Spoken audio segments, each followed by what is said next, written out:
Hello, I am Michael Sullivan. I'm with Life Model Works, and I am here again with Reverend Kitty Wilder. We're doing the Wilder Chats, and we have come to the subject of the stages of maturity, and we've come to the final stage, which is the elder stage, which is really special and somewhat unique. And Kitty, you have some real important things to say about your understanding of what an elder level involves. So, Right. yeah.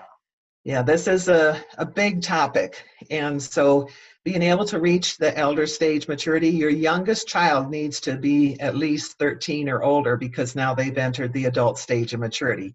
You're no longer training child and infant stage children in your home.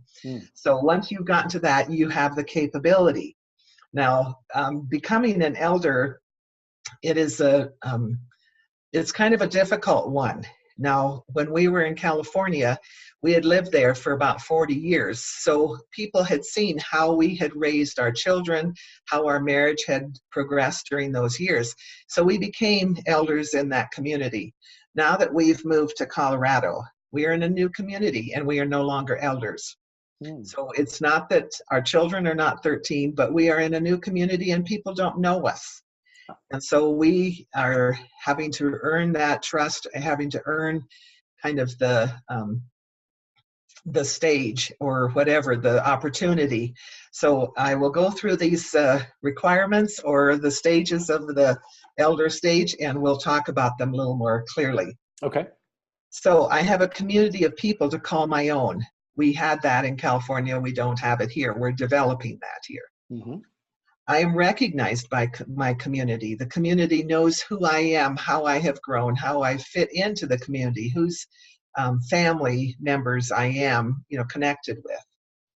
I have a proper place in the community structure. So we have a way of being able to be in a position to where we can care for others and help others in the community who are maybe single parent families, help them with raising their kids, but we're part of that structure.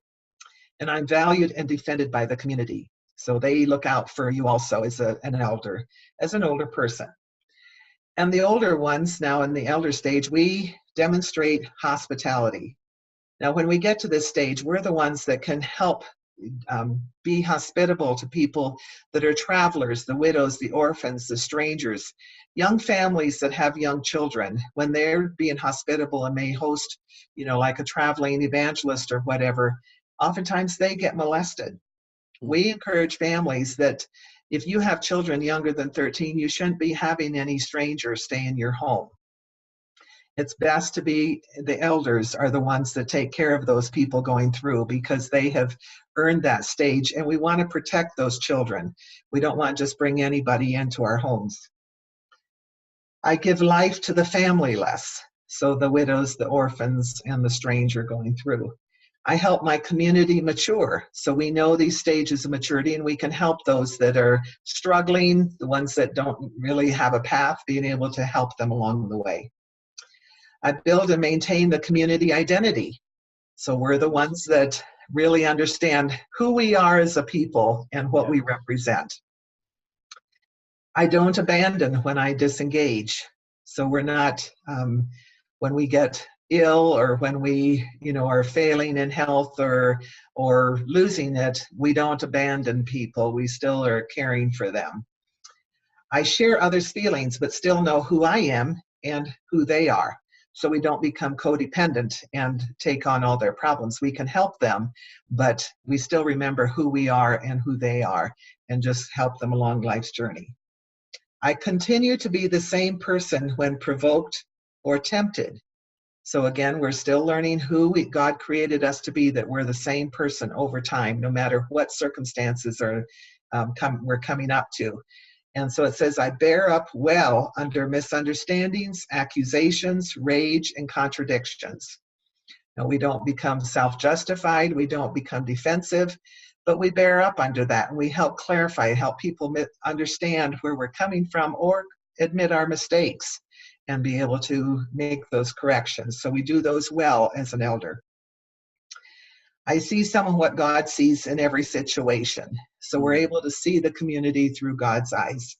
And we're not always, fully aware of it, but we can see a little bit of what God's doing because we've had so much life experience. Mm-hmm. I enjoy what God put in each and every one.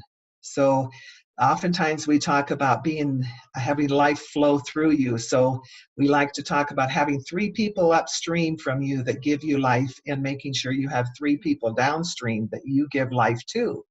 And so when we look at people upstream, we look at people in the elder stage, but we aren't always looking at people who are the most educated.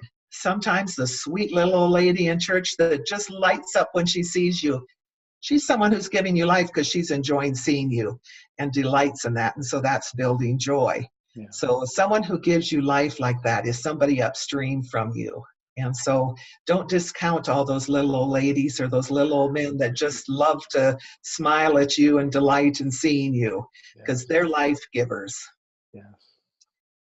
And I live transparently and spontaneously. So as elders, we need to be open books. There's nothing hidden in our lives. People need to be able to trust us and know all our faults, our weaknesses, and how we deal with those, how we live. We need to be open and vulnerable. And I build and rebuild trust. So we're building the capability of, people being able to know that we're reliant. We're not predators. We're protectors of the environment, of the community. And one thing I want to mention too is that in 1 Timothy 3, it talks about the position of elders.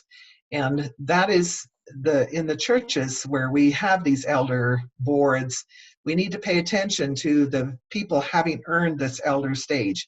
When we bring in young families that are put into this elder stage of taking care of the community, they don't have the time and resources. They need to be taking care of their own children. And so we need to be mindful of this stage and being able to give that to the older people that have lived life, that now have the resources to care for the community. But also in 1 Timothy, it talks about being the husband of one wife. Now, that is very important. It's not dealing with the polygamous marriage and just having one wife, but it's having one wife that has been through the whole community growth with you. Because if we have had multiple marriages, divorces along the way, the community doesn't know what all happened in those marriages. And so there's a lack of trust. There's a lack of knowing that, can I really believe you?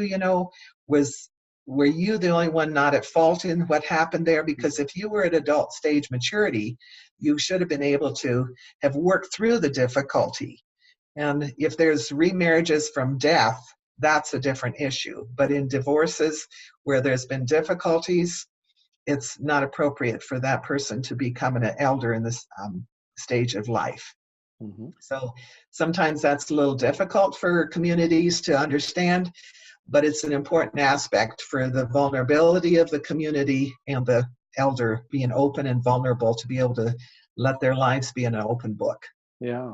Yeah, it also would be a challenge for churches that are like youth churches, where we're disconnected generationally. And with the life model body of wisdom kind of says, wait a minute, we need to connect. We need to keep these generations connected because we need the true elders in the community to spread the joy and the identity, the group identity, right? And our culture is so missing and lacking in elders, because so many times when we get to, our kids are all raised and we're in the empty nest and we want to get an RV and just travel the world. But then there's such a transient life there. And so we need those elders that can stay in the community and really help the familyless or the single parents that need extra help. And it's fun to be able to take a vacation here and there, but we don't really want to encourage transient elders that are just running all over and not really contributing to a community. We really need them. Our culture is in dire need of elders. Oh, I see it. I see it too, Kitty. Wow.